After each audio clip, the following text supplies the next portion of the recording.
Joining me to discuss this is Johnson Chukwu, the CEO at CowryAssets Management. Welcome to the show. This is a two-part conversation. Johnson, I just showed you the numbers from the big daddy to the banks to the market. Then all these numbers, I'm sure you know, Johnson, does not include the funds that these state governments have on the stock market in terms of bonds. So what, in your opinion, is the whole essence of debt sustainability by the state government?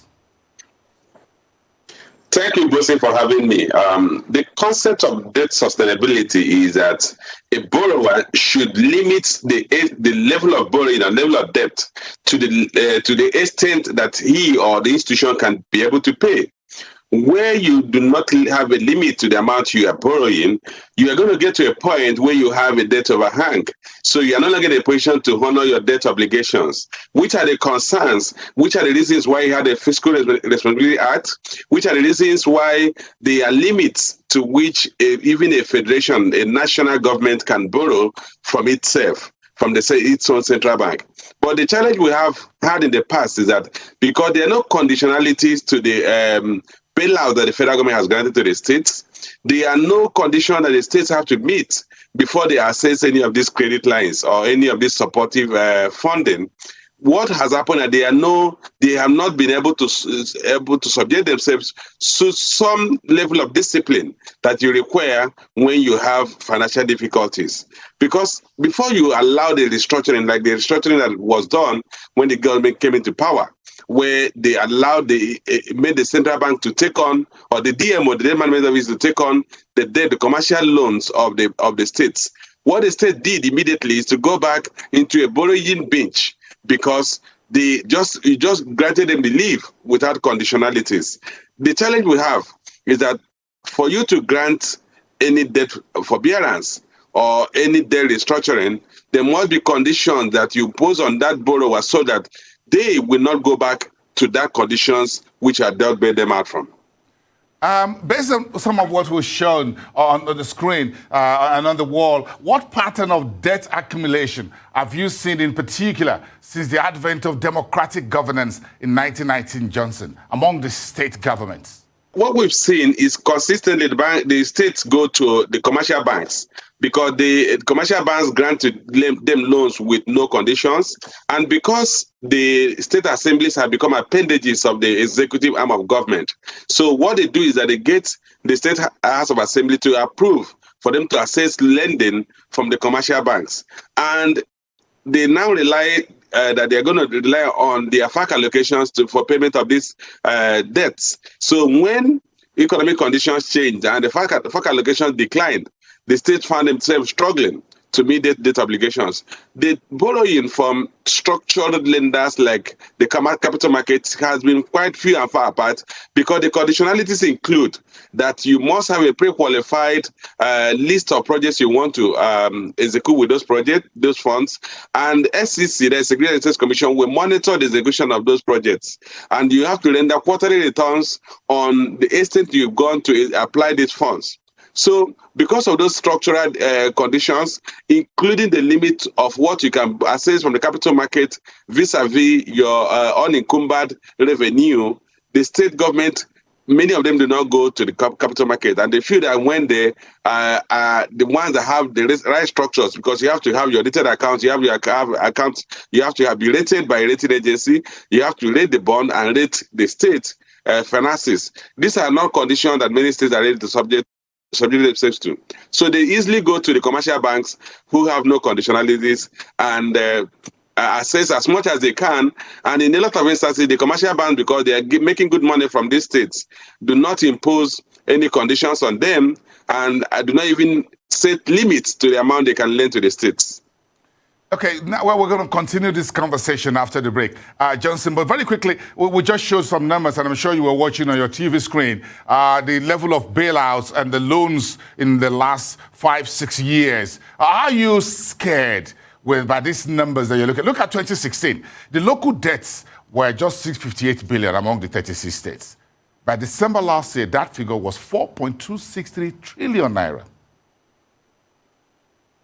You know why it's actually alarming, Bosin, is because, like I said, there are no limitations to constraints imposed on the states to access funding. I've got a question to add to what you just said. When we come back, Johnson, stand by. There's a lot more. Johnson, let's continue this conversation about where we finished up. I'm sure you listened to that statement. Way back in 2016, yes. Transparency, accountability, and fiscal responsibility. Most indeed, we're not the only ones that said that. I remember saying similar things, maybe not using the same words. And I also remember the likes of Mr. P2B, former governor of Anambra State, said like that if you grant debt forgiveness or bailout to state government that is similar to going to pay for the bill of a drunkard, and then without imposing on the drunkard the limit of his drinking, and then immediately the drunkard will go back to the bar, drink again, and you go and pay. And this is exactly what we're seeing. Because the federal government has bailing out the states without any conditions, without stipulating some minimum standard of behavior from those state governments. So what you see is that the state governments go back and they keep accumulating debt, knowing fully well that Father Christmas is hanging out by the corner and we bail them out. All the bailout we've seen so far have no conditions attached to them. And if you go back to the books of those states, many of them are actually carrying debt that are not shown in their books because they've now learnt the skill of using SPVs, special purpose vehicles, to borrow instead of having it on their balance sheet. And then also issue ISPO, that is the Irrevocable Standing Payment Order, to these special vehicles. So you have the revenues of the state committed for donkey years to come. In many instances, these borrowings are not tied to fiscal infrastructure. So they are not going to generate revenue from which they can be paid back. And those are the concerns you have. So we need to go back and review the Fiscal Responsibility Act and drill it down, yes, or cascade it down to the states. Yes, we'll do that. But again, one key question, is politics a key factor to rising debt at state government levels for subnationals in Nigeria? Do you think politics play a key role? Well, the way I would look at it, I would say that the weaknesses of our current political structure are contributory, because the key thing is that you look at the three arms of government, they are supposed to the legislature is supposed to be a check and balance to the executive. But if the legislature has been effectively at the state level fused into the executive arm of government, so you realize that there is no checks and balance, there are no checks and balances, and therefore the executive arm of government does whatever they like. And where those actions of theirs are not to the best interest of the society, there's nobody to check them. That's what I would say politics has actually not served us well the way it's intended to serve us. But in terms of political system, we could say the political system, the way we are running our democratic system, has impinged on the checks and balances that should be built into a democratic system of our nature, a federal system of government. And for that reason, the state governments have no restriction. They have open check to use economic resources of the state as they so please. So what you will at best pray for is you have a responsible executive who is ready to check himself or herself, instead of hoping that the current structures of governance will check those government executive arms of government. Now, when you talk about the fiscal responsibility, what needs to change? In the first place, if you look at our current Fiscal Responsibility Act, it stipulates that the federal government deficit should not be more than 3% of GDP. But if you look at the GDP is not a productive GDP like you have in Western countries where the government revenue is tied to the GDP, or there is a link, or there is a direct link between the size of the GDP and the government revenue. The government revenue in the case of Nigeria is tied to fossil fuel. So we need to review our Fiscal Responsibility Act and make it to be tied to the government revenue and not the budget. So if, for instance, you say, look, the government deficit should not be more than 5 or 10% of its revenue, it becomes contingent on the government to make sure that either they grow the revenue or they keep their costs low. But the structure we have today is why we're having consistent borrowing by ways and means from at the federal level, and at the state level, the state governments keep going to the commercial banks and issuing ISPO either directly to the commercial banks, but because ISPO now requires the Minister of Finance and the DMO to sign off, they now have a structure to create SPVs where they issue the ISPO and they circumvent some of the requirements of borrowing from the capital market. So when we talk about the serial bailouts that the federal government has provided and all of that, whether to the central bank or monies that came to the excess crude account and what have you, now, do you think the capital markets can be of help in resolving these debt burdens at the state level? Well, as you know, the debts that the state government took from the commercial banks were transferred to the DMO.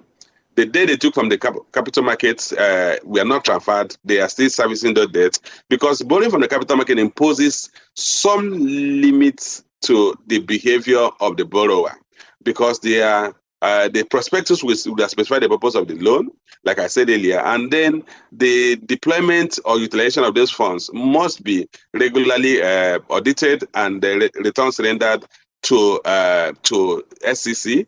Again, if you want to change the use of those funds, you need to go back to the bond holders, which is a complex issue.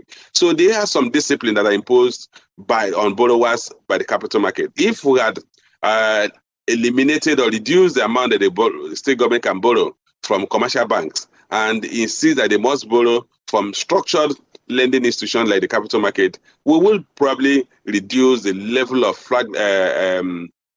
recklessness that we have seen in the deployment of these funds and the amount of money that had been borrowed by the state government. How do you think subnational state governments' debt levels can be reduced or deleveraged?